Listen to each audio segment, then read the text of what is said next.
पुढे काय होईल, कसा फसवणुकीचा खेळ सुरू होईल आणि ललिता व्यापाऱ्याच्या आयुष्याला संकटाच्या गर्तेत नेईल हे व्यापाऱ्याला काही कळत नव्हतं.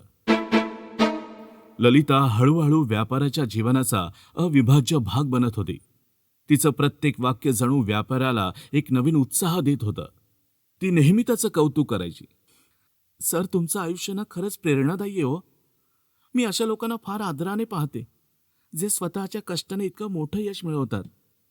व्यापाऱ्याला तिच्या बोलण्याने एक वेगळाच आत्मविश्वास वाटत होता. जरी तो विवाहित आणि प्रौढ होता तरी तिच्या गोड बोलण्याने आणि तिच्या साधेपणाने तो नकळत तिच्या जाळ्यात अडकत गेला. ललिता, तुझ्याशी बोलून दिवस माझा खूप चांगला जातो. तू खूपच सकारात्मक व्यक्ती आहेस. ललिता त्याला त्याच्या कुटुंबाबद्दल, त्याच्या कामाबद्दल विचारायची. तिच्या बोलण्यात अगदी साधेपणा होता, पण त्या साधेपणामागे एक भयंकर खेळ सुरू होता, ज्याची व्यापाऱ्याला अजिबात कल्पना नव्हती. ललिता जितकी साधी दिसायची तितकं तिचं वास्तव्य वेगळं होतं. तिच्या भोळ्या चेहऱ्यामागे एक तल्लख आणि धोकादायक मेंदू कार्यरत होता. तिला तिचं जीवन ऐशो आरामाने जगायचं होतं आणि ती कोणत्याही मार्गाने त्या स्वप्नाकडे जात होती. ललिता मेडिकल कॉलेजमध्ये होती, पण तिचं आयुष्य तिथे स्थिरावलं नाही. कॉलेजमध्ये हेड स्टोरीसारखी चित्रपट पाहून तिने काहीतरी वेगळं करण्याचं ठरवलं होतं. तिच्या डोक्यात एक कट आकार घेत होता, जिथे आपल्या जवानीचा वापर करून लोकांना फसवायचं. लोकांना फसवायला फार काही वेळ लागत नाही. विश्वास मिळवायचा आणि मग त्यांचं आयुष्य आपल्या ताब्यात. हा विचार तिच्या मनात सारखा घुमत राहायचा. ललिताने अनेकदा तिच्या 3 साथीदारांशी याबद्दल चर्चा केली होती. तिच्या डावाचा प्रत्येक टप्पा हा ठरलेला होता. आणि एक दिवस ललिताने व्यापाऱ्याला एका कॅफेमध्ये भेटायचं सुचवलं. सर, ऐका ना, आपण नेहमी ऑनलाईनच बोलतो. मला तुमचं मार्गदर्शन प्रत्यक्षात मिळालं तर खूप चांगलं होईल ना, आणि मलाही चांगलं वाटेल. व्यापारी आधी थोडा संकोचला, पण तिचं ते गोड बोलणं ऐकून तो शेवटी तयार झाला. "हा, ठीक आहे ललिता, पण फक्त थोडा वेळ हा. तुला माहिती आहे मला खूप कामं असतात ते." "हो सर, आय नो. काही हरकत नाही. आपण थोडा वेळ भेटू. ओके? पण भेटू नक्की." त्या भेटीत ललिता एका साध्या ड्रेसमध्ये आली, पण ती खूपच सुंदर दिसत होती. तिच्या त्या सौंदर्याने व्यापारी पुन्हा भारावला. ललिता, तुम्ही खूप साधेपणा जपलात. आजकाल असं पाहायला नाही मिळत. नाही मिळत.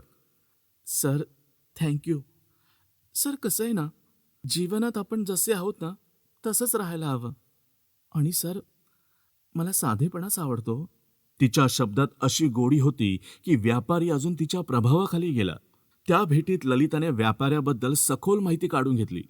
सर, मला सांगा, तुमचा व्यवसाय किती मोठा आहे आणि तुम्हाला खूप ताण पण येत असेल ना? हो, म्हणजे तसा आहे मोठा. आणि ताण कसला ग? कुटुंबासाठी तेवढं करावं लागतं, नाही का? पण सर, तुम्ही स्वतःसाठी कधी वेळ काढता का? कसं काढणार? कामच इतकं असतं की वेळच मिळत नाही. आता ललिताच्या चेहऱ्यावर पण एक हसू आलं होतं. तुम्ही स्वतःसाठी वेळ देणं खूप गरजेचं आहे सर. नाहीतर एक दिवस सगळं संपून जाईल.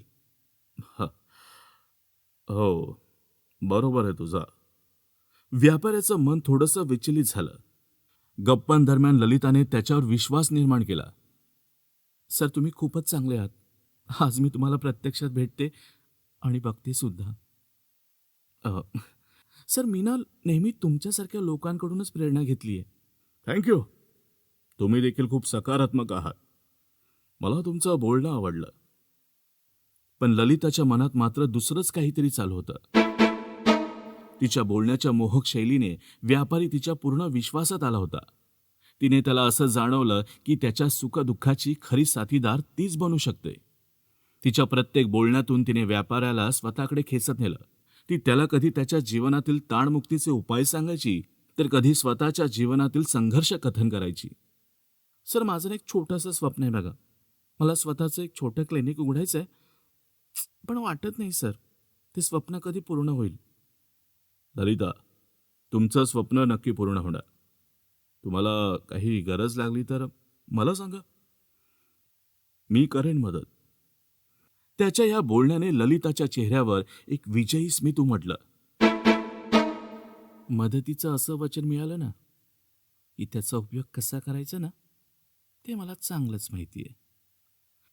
ती मनाशी विचार करू लागली.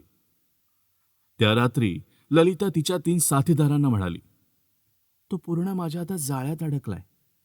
आता फक्त योग्य वेळेची वाट बघायची आहे. मग प्लॅन सक्सेस. व्यापाऱ्याला तिच्या गोड बोलण्यातून आणि साधेपणातून एक विश्वास वाटत होता, पण त्याला हे माहीत नव्हतं की तो हळूहळू एका अंधाऱ्या गर्तेत जात होता. कथा आता एका भयानक वळणावर येऊन थांबली होती.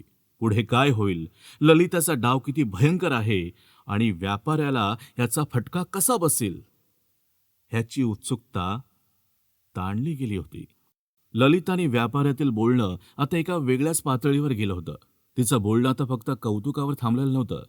ती त्याच्या भावनांशी खेळू लागली होती. एका रात्री व्यापाऱ्याचा फोन वाजला.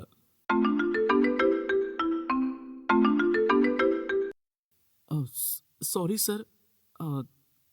सॉरी मी तुम्हाला डिस्टर्ब केलं. तुम्ही झोपला होता का? नाही, म्हणजे झोपलो नाही आहे. काय झालं? आणि प्रॉब्लेम ललिता? सर कसं सांगू? सर मला खूप एकटं एकटं वाटतंय हो. ललिता, काही झालंय का? नाही सर, पण कसं सांगू, पण कधी कधी खूप वाटतं ना की आपल्याला कोणीतरी समजून घ्यावं. आणि तुम्ही इतके समजूतदार आहात म्हणून तुम्हाला सांगावंसं वाटलं, बस, नथिंग एल्स. ललिताचा आवाज जरा नरम आणि हळवा होता. हो ललिता. ललिता, कधी कधी मला देखील असंच वाटतं की मी पण खूप एकटा आहे. काम, जबाबदाऱ्या, हे सगळं करताना स्वतःसाठी वेळच नाही उरत ग. व्यापाऱ्याने उत्तर दिलं. मग सर तुम्हाला मी तेच तर सांगते कधीपासून. तुम्ही स्वतःसाठी वेळच देत नाही हो. हे बघा सर, जीवनात एखाद्या जवळच्या व्यक्तीची गरज असते हो, जी तुम्हाला समजून घेईल, तुमचा विचार करेल. तुम्ही कधी असा विचार केलाय का सर? सांगा ना, केलाय विचार? व्यापाऱ्याच्या मनात आता विचार सुरू झाले होते. तो विवाहित असला तरी त्याला असं कधीच वाटलं नव्हतं की त्याला कोणीतरी समजून घेतंय. आणि ललिताने हळूहळू त्याच्या एकटेपणावर बोट ठेवलं.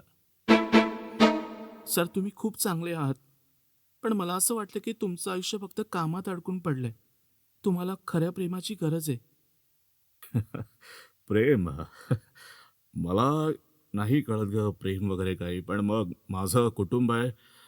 पण पण खरं प्रेम नाही अनुभवलं कधी. सर कधी कधी असं वाटतं की तुमच्यासोबत किती सुंदर वेळ घालवता येईल ना. ललिता गूढ हसत म्हणाली. व्यापाऱ्याला तिच्या ह्या बोलण्याचं वेड लागलं होतं. तो कामामधून वेळ काढून तिच्याशी बोलायला लागला. तिच्या संवादाने त्याला एका अनोख्या भावनिक सुखाचा अनुभव होत होता. आणि एक दिवस ललिताने व्यापाऱ्याला भेटायची विनंती केली. सर, आज मला एक खूप खास गोष्ट तुमच्याशी शेअर करायची. तुम्ही माझ्यासाठी वेळ काढाल का जरा? हो, पण अचानक काही विशेष आहे का? सर ते मी प्रत्यक्ष भेटल्यावर सांगेन ना, पण तुम्ही याल ना? त्याला तिचं असं वागणं आकर्षित करत होतं. त्याने पटकन होकार दिला. ती त्याला एका आलिशान कॅफेमध्ये भेटली. आजही तिच्या साधेपणात काहीसं वेगळं सौंदर्य दिसत होतं. आणि व्यापारी थोडा लाजत म्हणाला, ललिता, आज तुम्ही खूप छान दिसताय. Thank you sir. पण तुम्हीच खरे खूप छान आहात. तुमचं व्यक्तिमत्व छान आहे. ललिता व्यापाऱ्याच्या डोळ्यात बघत म्हणाली. तिच्या डोळ्यांमध्ये काहीतरी गूढ होतं. आता गप्पा सुरू झाल्या होत्या. सर सर मी तुमचं नेहमीच कौतुक करते, कारण तुम्ही खूप प्रामाणिक आहात. पण तुम्ही स्वतःसाठी किती अडकून पडलाय हो, हे मला समजते सर. ललिता, मला कळत नाहीये, पण तुमचं बोलणं माझ्या मनाला भिडतं. तुम्ही खूप खास आहात माझ्यासाठी. सर कधी कधी वाटतं की मी आयुष्यात हरवल्यासारखी आहे. पण तुमच्यासोबत बोललं ना की माझ्या दुःखावर फुंकर घालणारा कोणीतरी आहे असं वाटतं मला. व्यापाऱ्याला ललिताच्या डोळ्यात काहीसं दुःख दिसलं. हे बघा ललिता, टेन्शन घेऊ नका. तुमचं जे काही स्वप्न आहे ते मी पूर्ण करेन अँड दॅट्स माय प्रॉमिस. त्या भेटीनंतर व्यापारी अजूनच तिच्या प्रेमात गुंतत चालला होता. त्याने तिच्यासाठी छोट्या मोठ्या गोष्टी करायला सुरुवात केली, पण ललिताचा खरा हेतू काही वेगळाच होता. एक दिवस तिने त्याला गुप्तपणे बोलावलं. सर, मला तुमच्यासोबत काही वेळ घालवायचा आहे, पण ते फक्त आपल्यासाठीच असावं. तुम्हाला कळलं ना सर? त्याने तिच्या बोलण्यावर विश्वास ठेवून तिला एका खास ठिकाणी नेलं. तिथे दोघांनी वेळ घालवला आणि त्याच रात्री ते दोघे जवळ आले आणि एकरूप झाले. पण त्या ठिकाणी ललिताने छुप्या कॅमेऱ्याचं जाळं विणलं होतं. ललिता आपला डाव साधणार का? व्यापारी आपल्या आयुष्यात कुठे अडकणार का? हे जाणून घेण्यासाठी ऐकत रहा क्राईम स्टोरीजचा पुढचा भाग, फक्त कथाकार कमलाकर या यूट्यूब चॅनेलवर.